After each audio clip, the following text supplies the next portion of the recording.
Welcome back. Now in this video, we're going to be discussing editing your content by voice. And so we're going to discuss some common editing by voice commands. One thing that you can say to Dragon is to move to top or go to start of document. When you say that, you will be moving the cursor up to the top of the document so that you can start looking to find your position.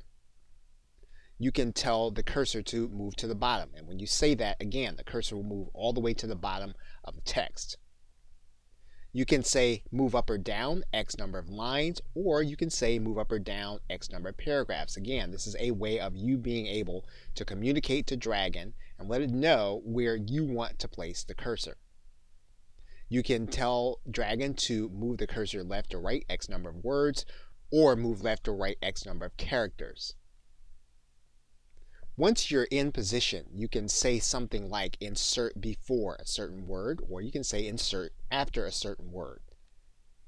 You can tell Dragon to select a certain word or a certain string of words, and you'd say that by select first word through second word.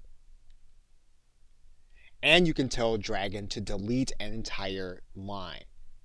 And of course, you can copy and paste a line, and then also one of the things that you can say once you have selected text, if you don't like the selection, you can say unselect that.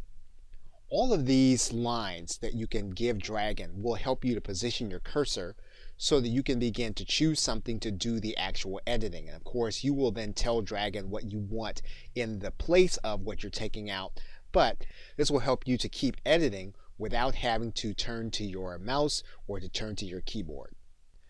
Okay, so with that, thanks, and I will see you in another video.